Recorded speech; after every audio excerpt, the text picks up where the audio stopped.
Yan, for today's video ay gagawa tayo ng no-bake pastillas at napakadaling gawin at hindi gaano marami yung ingredients at iwas palpak. So huwag nating patagalin pa, umpisahan na natin. At yan po ang una kong nilagay, itong ating buttermilk powder at yan po yung ginagamit kong cup, 250 ml size. At nasa description box po yung ating full ingredients. At pangalawa kong nilagay itong ating swak na gatas or Bear Brand. Pang padagdag lasa lang po yan. At kung wala at kung nagtitipid naman kayo, wag nyo na pong lagyan. Okay lang po yun.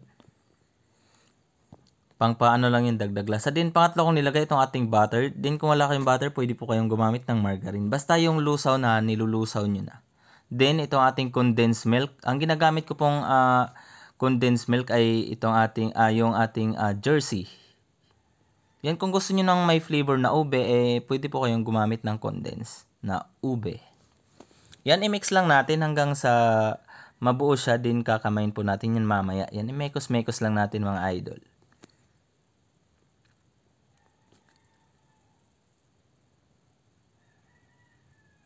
Yan, maganda po to. Ito po yung nilalagay sa mga box na mali. Siguro naman maraming alam nyo na tong ganitong ano. Napaka-basic lang po niya gawin.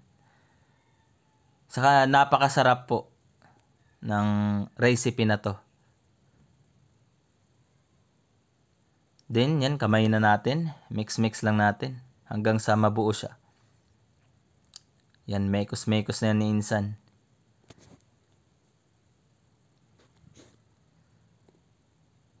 Yan din hanggang sa mabuo siya. Then, ganyan na po yung magiging ano niya.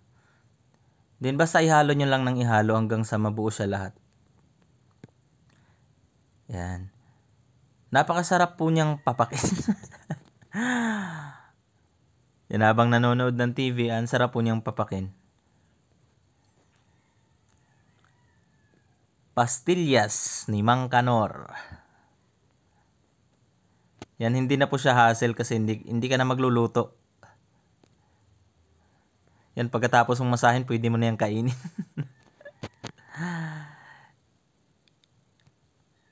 Yan, malapit na po. At yan na, okay na yan. Din, para kung gusto nyong pantay yung laki,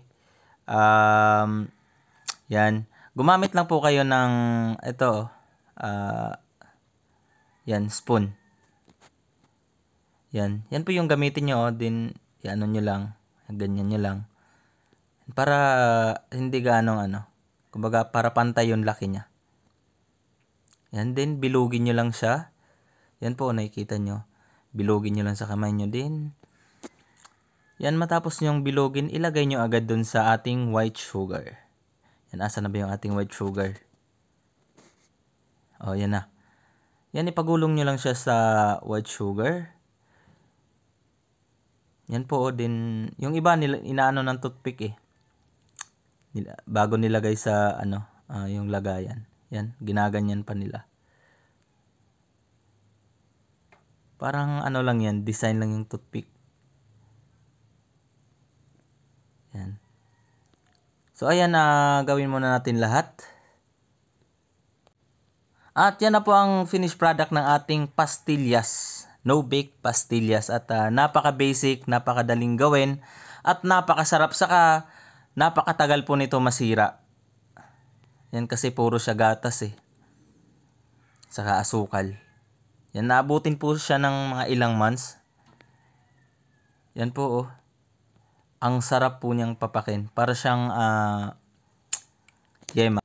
At yun lang po, maraming salamat sa panonood kahit maikli lang yung ating video. At salamat sa walang sawang suporta. Mag-ingat po kayo palagi.